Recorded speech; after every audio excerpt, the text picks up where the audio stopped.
Welcome to Tell Me About It, a podcast by SLPs for everybody. My name is Francie. And my name is Maggie.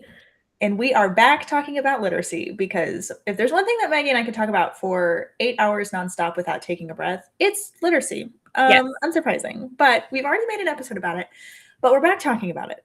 Why? Because we want to. So what are we talking about specifically regarding literacy, Maggie? What do you want to talk about today? Well, I think that it would be good to talk about why we as speech therapists even target literacy, what we're doing in this kind of like field. I guess literacy is a field topic. Yeah. I don't know at all. Like, why are we even here? And then I have a particular bone to pick with sight words that I want to talk about, but that is a very small, like, tangent.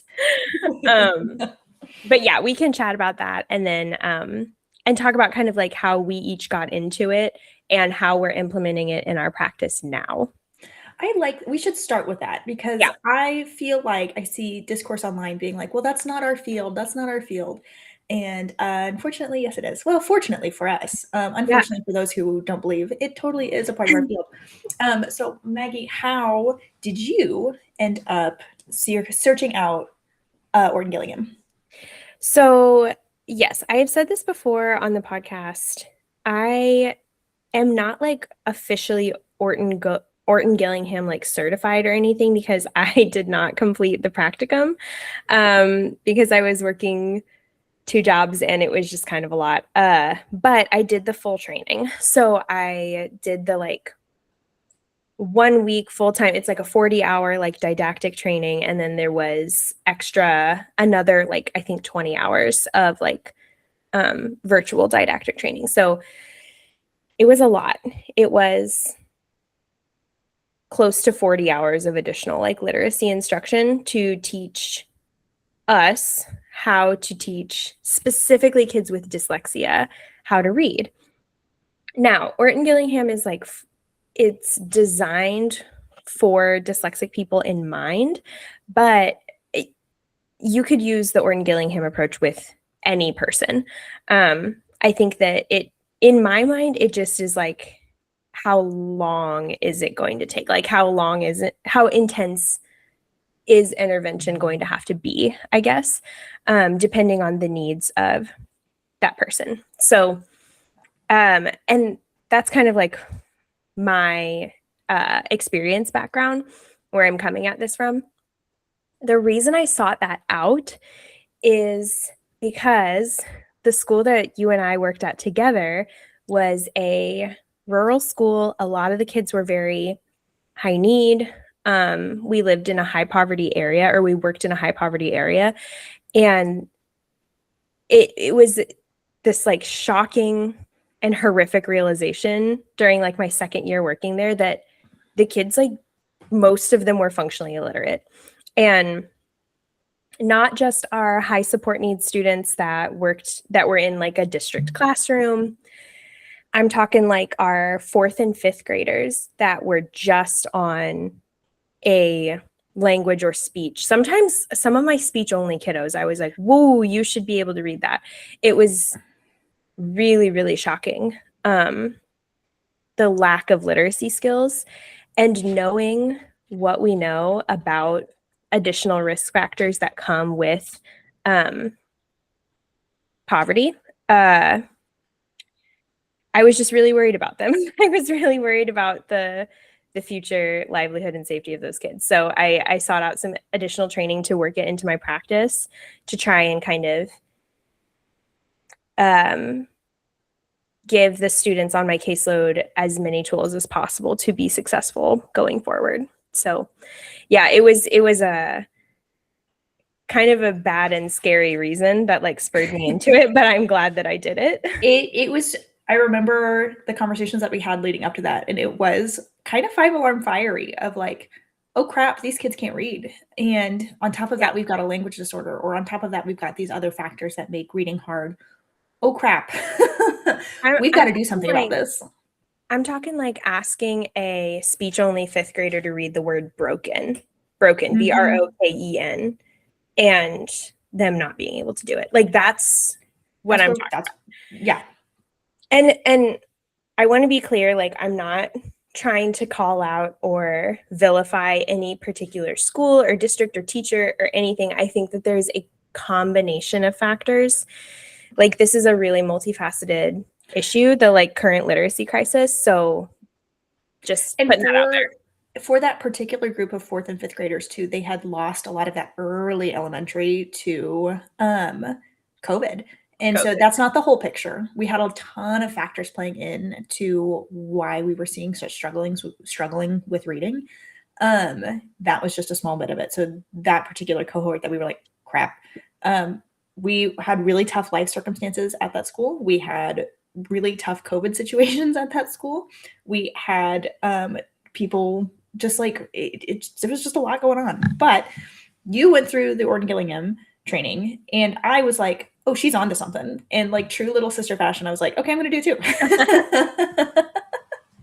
I tried to do as much like 2-for-1 special as possible and like share with you what I learned. Yep. But it was a lot. It was a lot of teaching and training. And but anyway, I am glad that I was able to inspire in a way. It truly was. And well, I remember you coming back from that and you being like, oh, Francie, this, as SLPs, we know how to do it. We just don't know the sequence and how to do things. Yes. So that's the thing, is that like okay, Diamond. She said, it's time to talk about Diamond. Okay. It's the Diamond show. How about you go take a nap? Anyway, so yes, I went to that training and I was like, okay, this is going to be like totally new information to me. Like, I'm so worried it's going to be like me and a bunch of teachers. I'll be so behind, all this stuff. No, I got in there and I was like, oh, I know all of this. Basically, I feel like about 80% of it was review for like how language works, how language is like housed and developed in the brain too.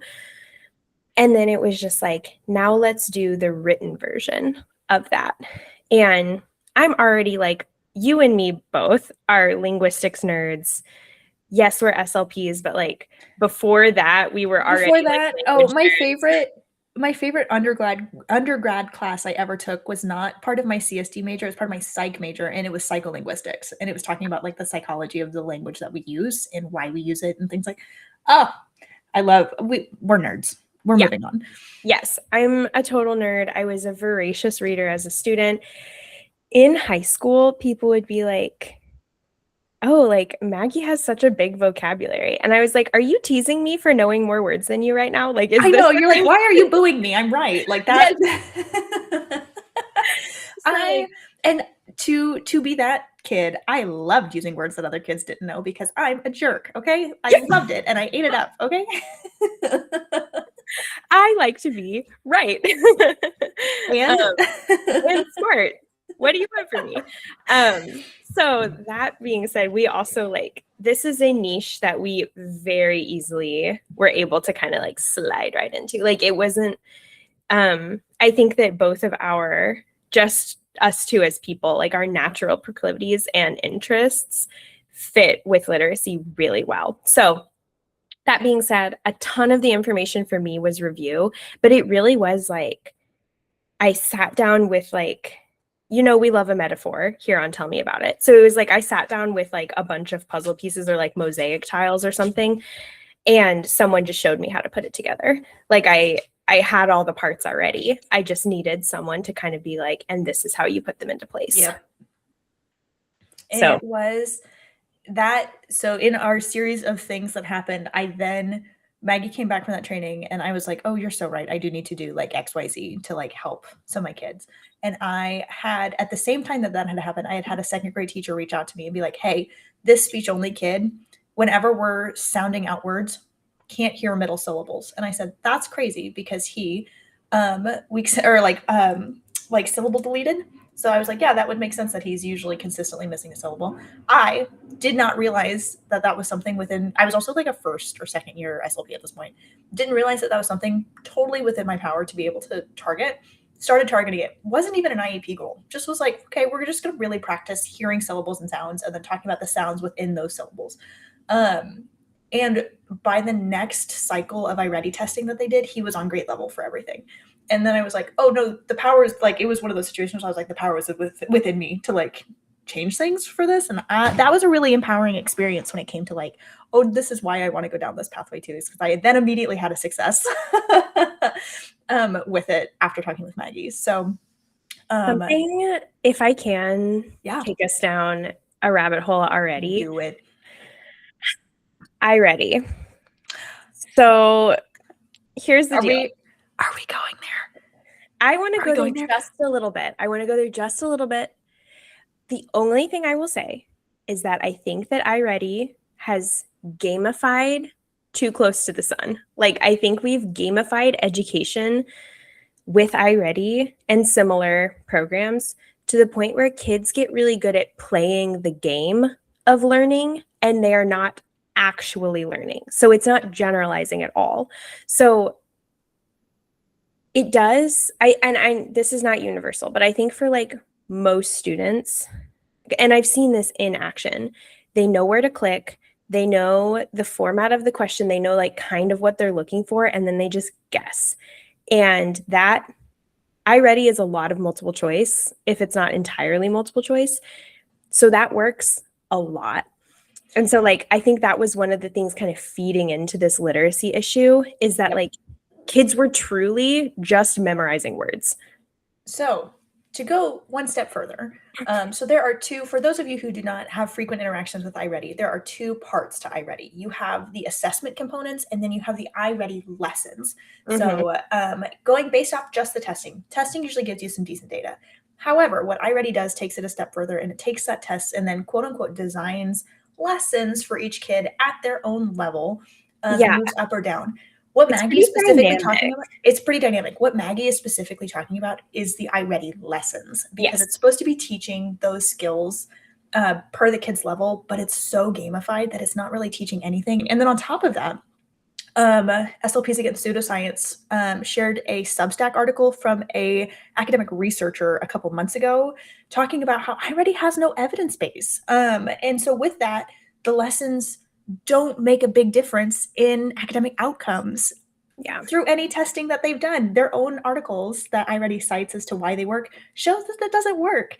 So anyways, I've got multiple beefs with iReady at this point. But there's two parts of it. The testing that actually does show child like where they are performing at that point. The lessons kind of BS. So and this is like, none of this is anti-teacher. No. Francie and I we love teachers. I kiss the ground that teachers walk on. I think that they are amazing. They do a job that I couldn't do. I like physically am incapable of teaching a class more than 4 children. Okay. Like anytime my groups get to like any bigger than 4, I can't do it. So like I have the utmost respect. I think what iReady has done, and the reason why like similar like edutech gamified stuff like that has kind of like swept the nation, is because it is able to, at least on the surface, look like it's accomplishing the task that teachers have been handed, which is actually impossible, which is to, like granular differentiation per every child. And so like this one person can't do the type of like specific delicate differentiation that like teachers are being asked to do for a classroom of sometimes 30 kids with no other adult support in the room, with behaviors, with IEPs, with all of this other stuff. Like it is actually like not even a Herculean task. It's actually an impossible task. And so when school districts are then offered like, oh, well, here's a computer program that'll do the differentiation for you, it's like, well, great. You gave the teachers an impossible task and then gave them a tool that purports to accomplish the task. Of course, they're going to use it. Of course, it's going to look like it's working. But, that takes us down the rabbit hole of like, well, okay, so what's really at the root of this issue here? But, Well, and then on top of that, add in districts that don't have a ton of money, and this is the only resource that you have, you're going to see people overly rely on it because it's the only thing you got. So like, once again, not knocking any of the teachers who were relying on this as a primary resource of teaching because you were asked to do an impossible task and this was the only resource you were handed to be able to meet that task. So like entirely valid.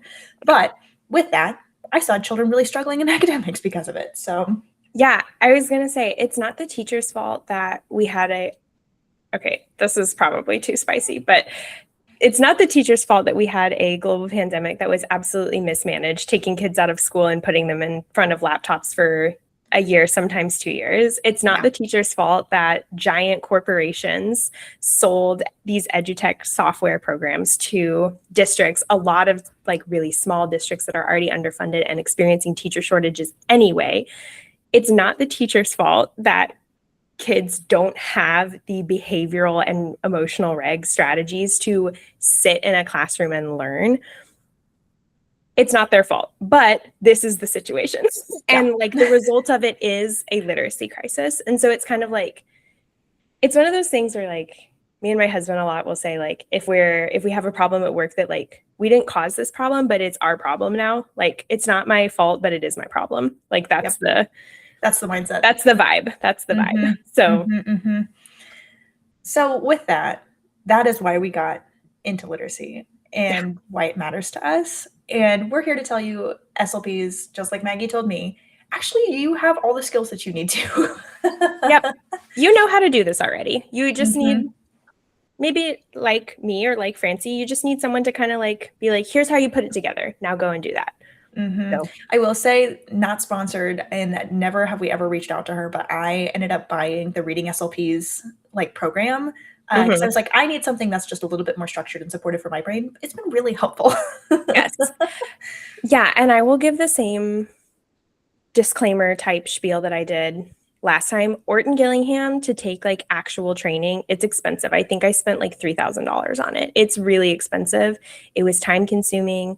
I was lucky and like the training was not in my city. I had to travel for it. Luckily, we have a mutual friend that lived in that city, and she graciously let me stay in her 1-bedroom apartment for a week for free. Otherwise, I would have had like the travel expense and hotel stays on top of that. So like Orton Gillingham like TM certified stuff is not attainable for a lot of people, and I recognize that. But there are a lot of things that Orton Gillingham is so old that it's kind of been like the grandfather of like a lot of different reading interventions that are a little bit more accessible, but based on the same science and practices that work. And I think the Reading SLP is like an Orton Gillingham girly. Yes, she is. Yeah. I've taken one of her courses too, and I really like her. I followed her online for a long time. So yeah, not sponsored. She doesn't know who we are at all, but we're fans. We love you. We're fans. Love your work. And yeah, she has done something really cool in offering a far more attainable literacy course, like training course option for SLPs, because she herself is an SLP, which is great. So that's kind of like how we both got this like bug in our brains about literacy. And yeah, we are both so passionate about it because you cannot get by in the world today without literacy. So much of what we do is text-based. And as much as I think that I've heard people say like, oh, well, technology will kind of like take away some of that or make things more accessible without being able to read. I don't really know where that's coming from, because the more online we are, the more things are text-based. Like you have to be able to read more.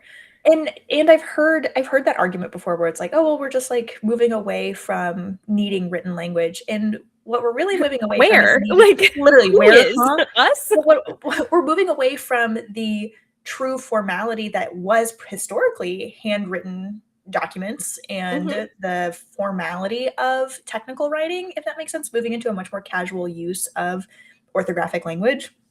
That being said, it's everywhere. We're reading constantly. And to go off of like, well, it's just going to be accommodated for the future. Insert incredibly loud, incorrect buzzer noise. Like that's just not going to be happening. Unfortunately, writing's here to stay. And it always will be. Yeah. And even if we're not talking about, so we don't have time to get into how important handwriting is right now. Mm. And maybe it would be fun to have an OT on and talk about handwriting and literacy, like the motor plus language Yeah. component of it. But like typing is still written language. So even if a person even if there's like a student with cerebral palsy or something, some other motor limitation that makes handwriting inaccessible, typing is still written language. Like you still have to know how to spell, even with predictive text, as good as it is. And like, yeah, I use predictive text when I don't know how to spell a word either. Okay. Those I's and E's, I don't know Let me which tell way they you, go. Francie, Okay. Francie cannot parse through a schwa. If there's like an unstressed vowel, I'm not picking the right one to try and spell it. Okay.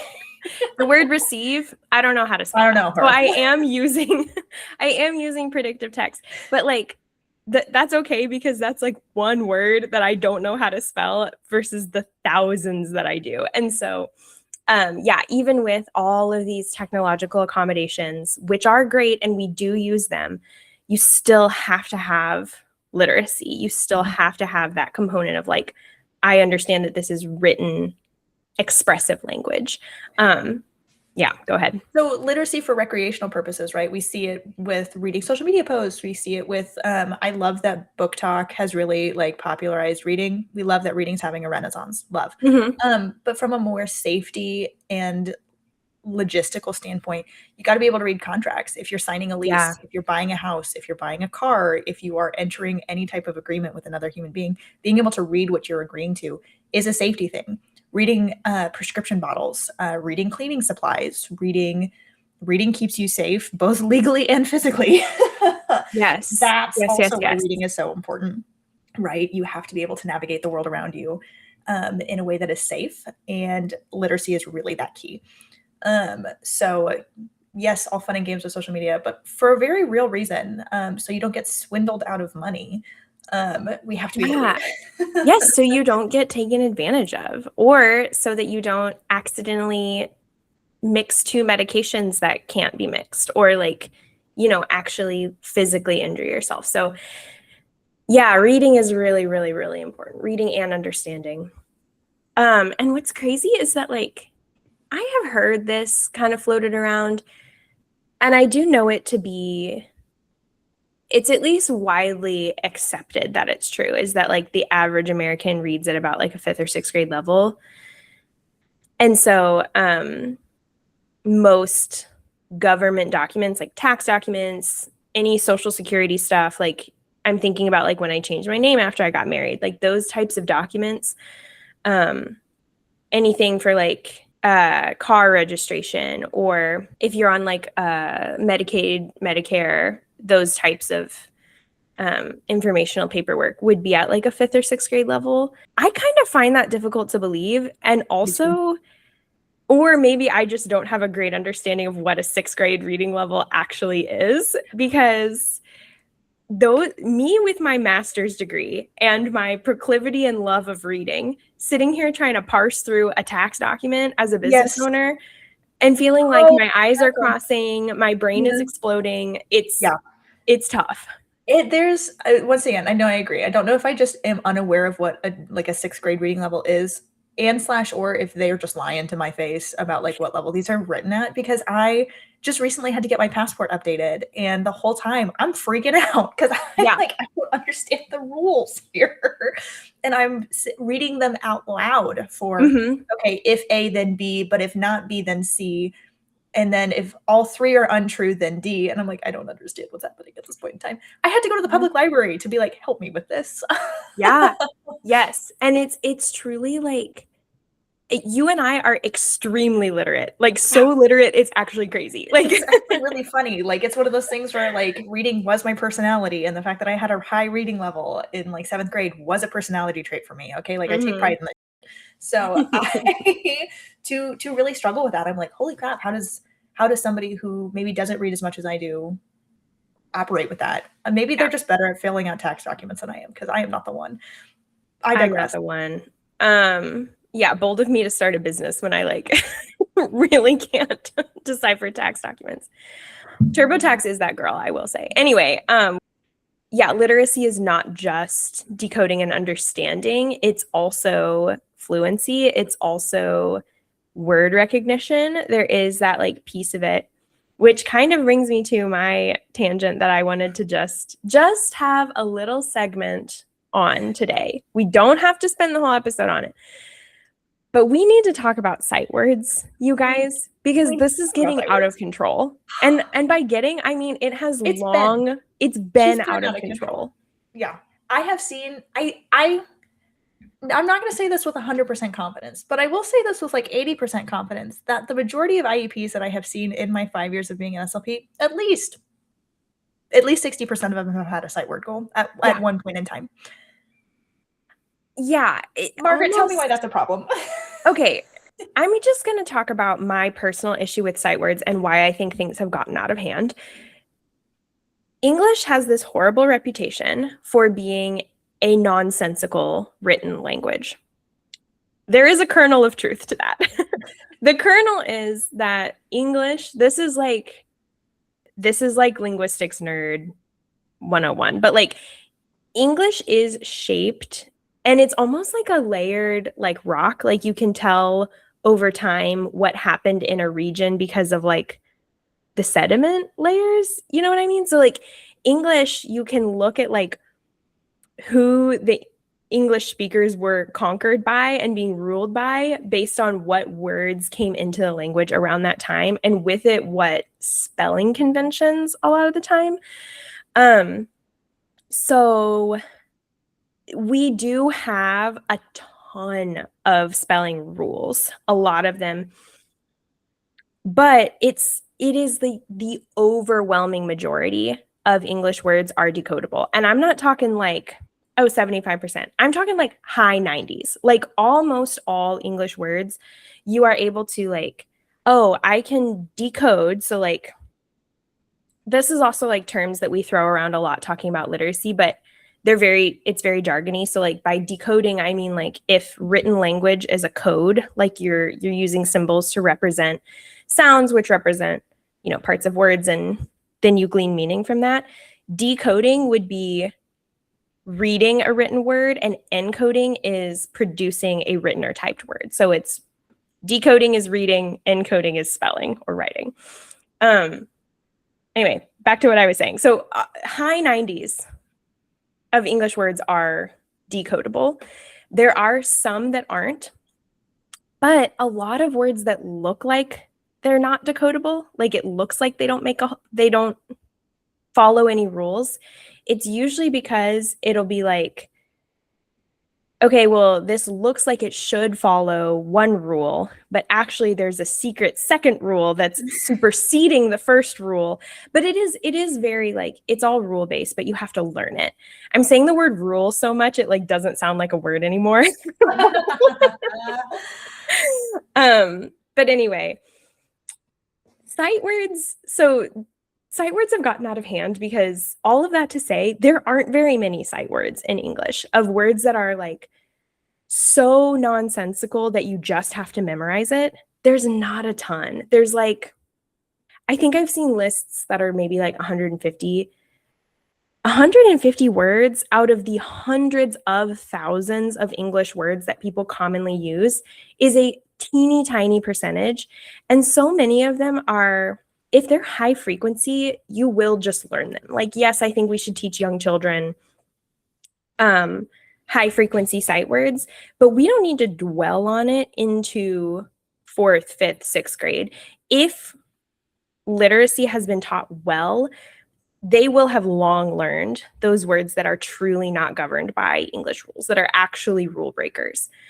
Now, where I take like huge issue with sight words is when sight words gets taken to mean just high frequency words.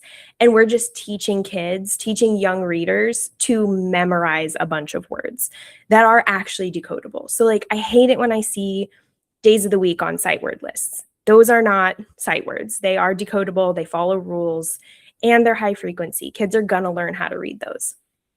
Numbers on a sight word list. Don't be ridiculous. Most of those are decodable. They do not belong on a sight word list And it is ridiculous to teach children to just memorize those words. So yeah, that's kind of my beef with it. And I hate when I see a sight word goal hang out on an IEP year after year after year with like minimal progress, treated almost like a prerequisite to hire in more complex reading. Like I so oftentimes see a sight word goal and they'll be like, well, we have to do this before we can do working on XYZ, or these like not necessarily trigraph, but like these more complex situations. No, we don't need to be doing that. Like, just get rid of it. Stop focusing on sight words to the detriment of other, like, of actually teaching phonics and decoding, because it's just not that big of a problem, I don't think. And when you think of how to more efficiently divide your resources, if you know that the majority of words are decodable, teaching decoding is going to get you more mileage than teaching the sight words are. So when you just think about even what would be the efficient pathway to productive reading, it's going to be through those means, right? So I don't know, that's my take on it. And I think that, like, culturally, we have this idea that English is like completely nonsensical.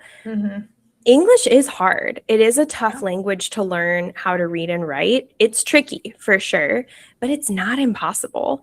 And so I feel like when we have this kind of cultural understanding of English as this like trickster language, it can give kids this almost like learned helplessness of like, well, I'm not going to be able to do it anyway because my mom says that English doesn't have any spelling rules, or my dad says that, well, English doesn't make any sense anyway.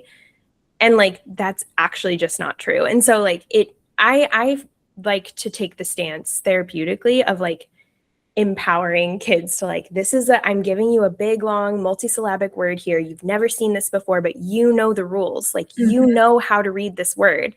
And I'm here if you need help, but I know you can do this. You can break the code. So it's, instead of being like, English is so crazy. I'm telling you, the rule that I see that makes the biggest difference in kids, and maybe this is just my own, feel free to be like, Francie, you are so wrong. I see so many times when we teach open and closed syllables, that gets so much mileage out of children's confidence in reading. When they're like, oh, there's this big multisyllabic word, but I can mark where each syllable is, and I can figure out whether that's an open and closed syllable, and I can go through. I find kids find that really empowering because they take this big word and they feel like they've conquered it. But also, like, that's just a really efficient rule and like just a really efficient tool to have in your tool belt of decoding, is just knowing what an open and closed syllable are. And so anyways, I see that so empowering to children, and I love it when they're like, oh, I know how to do this. And that's the specific tool that I see kids loving. So yes. And I think another thing with, we kind of get stuck, I think, as adults, because we've talked before about like, once you know how to read, you can't not read something. And also, a lot of us learned how to read so young, we don't really remember how it happened. We just kind of, in our memory, we've just always known how to read. And so it can be really hard to think back and break down for a child how to teach these rules. Because reading's not intuitive. But yeah, we'll get stuck in these like kind of ruts, I feel like, of like, oh, well, I have to teach sight words and I have to teach this. I have to teach the alphabet, which like, yeah, we should be teaching the alphabet for sure. But like, when I'm working with a new reader, I don't start with, okay, this is the letter A. Like, let's talk, we don't, and then I don't move directly on to B.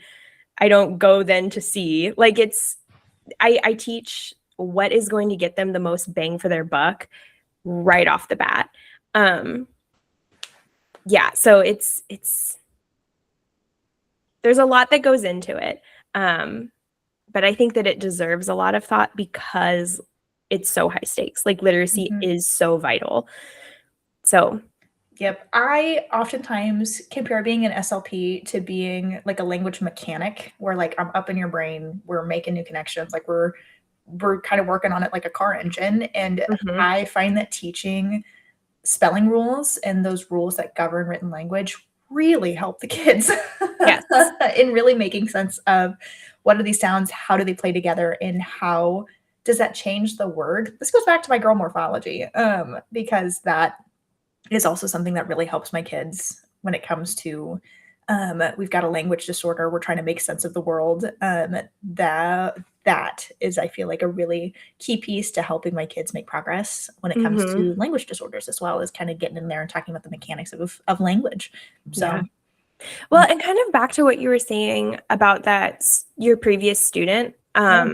they had a phonological error, which is not a literacy. I mean, it is a literacy skill, but Yeah, it's not phonology is inherently a literacy skill, right? It's not inherently a exactly. literacy deficit because it's a phonological deficit, but it does play a huge impact in his ability to acquire written language as a skill, right? And so that was one thing that we had to remediate the phonological process. And we had done that in speech, but we hadn't done that orthographically. And so he was looking at Mm-hmm. these words and being like, Yeah.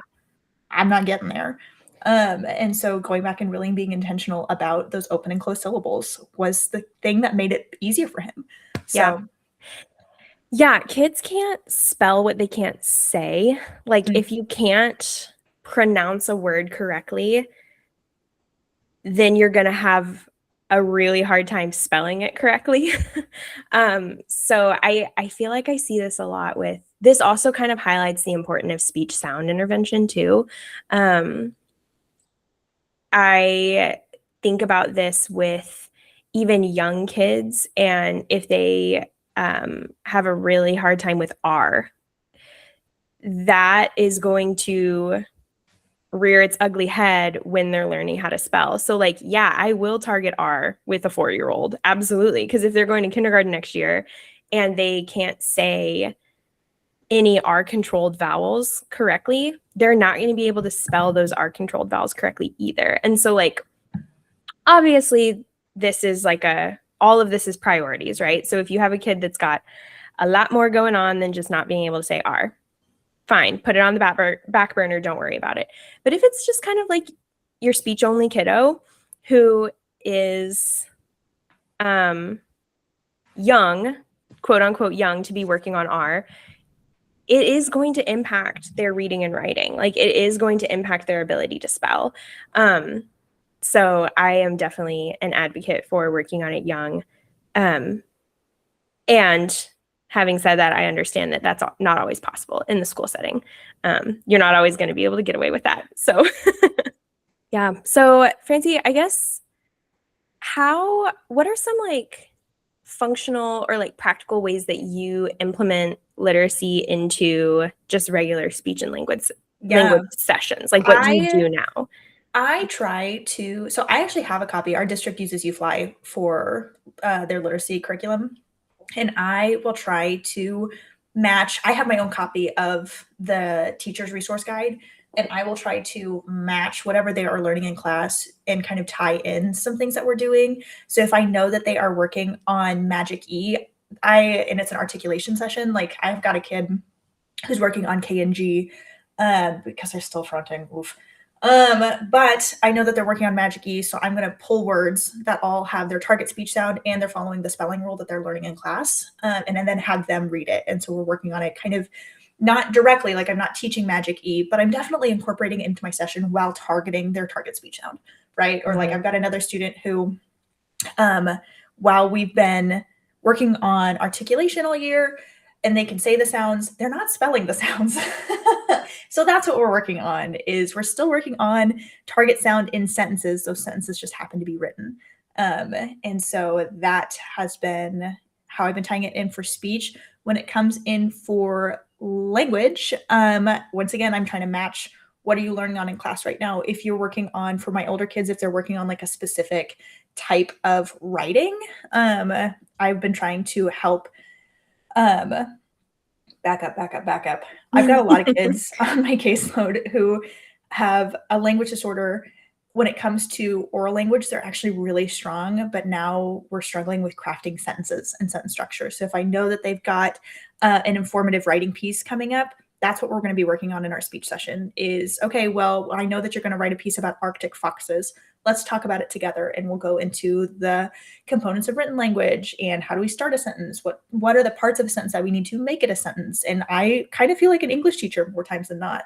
And don't get me wrong, there are some times that I'm doing the direct teaching on the other side of things. Like if I've got a kid who we are not doing irregular past tense verbs, we're going to directly teach irregular past tense verbs, and then we will move on to what we're writing about.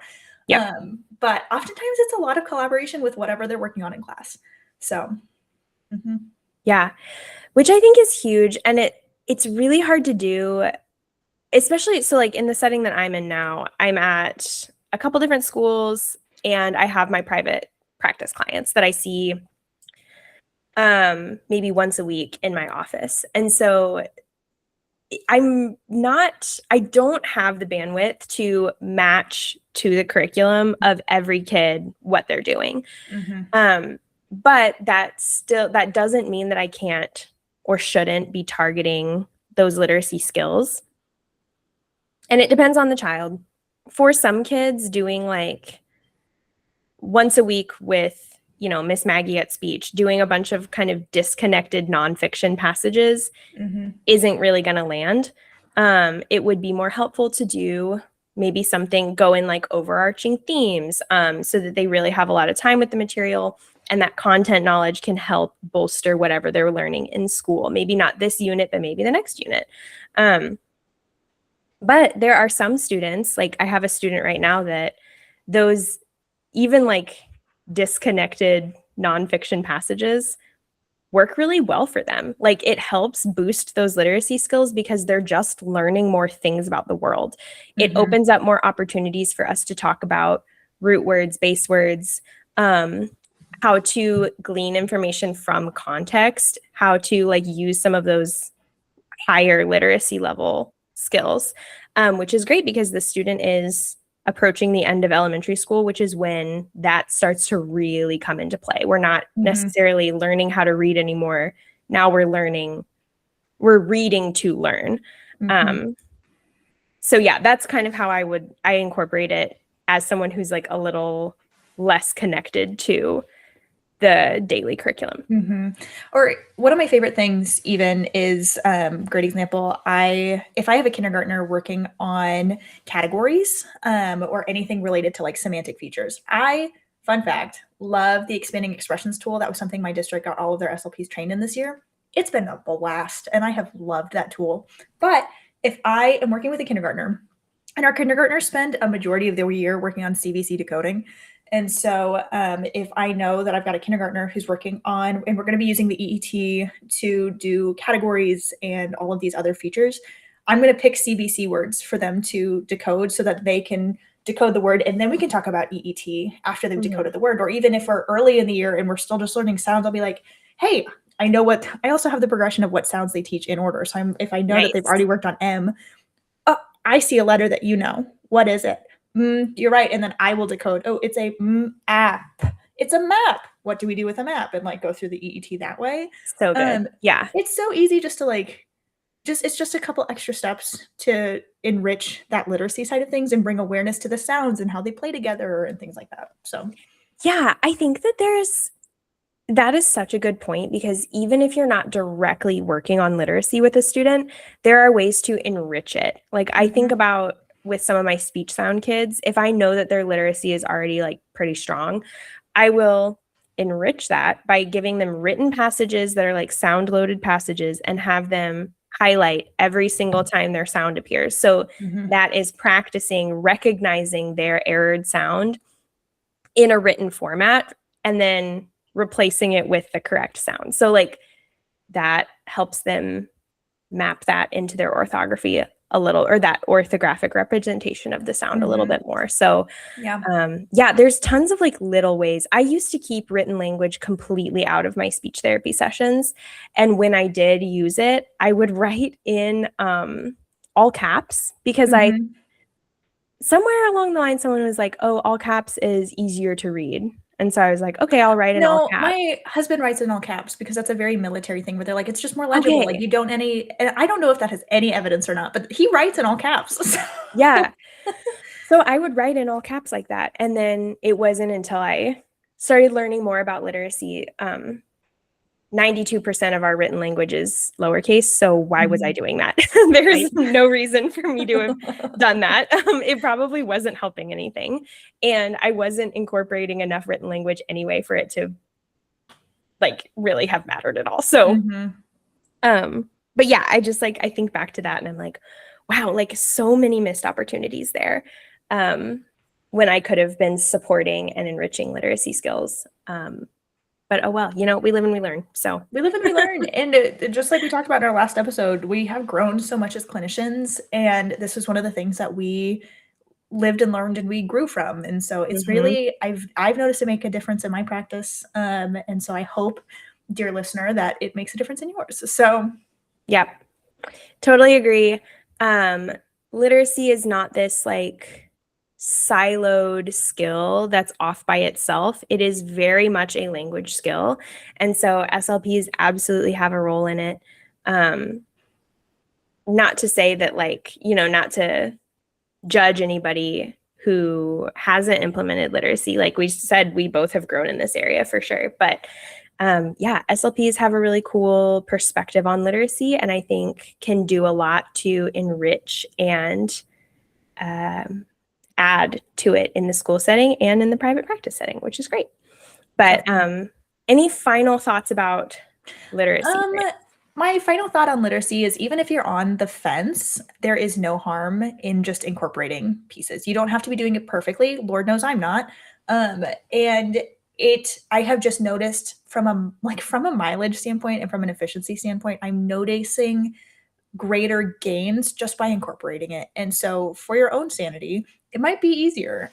So even if you're on the fence, there's ways to incorporate it. It makes your life better. So yeah. Amen. Hear, hear. I totally just second that. Yeah, 100%.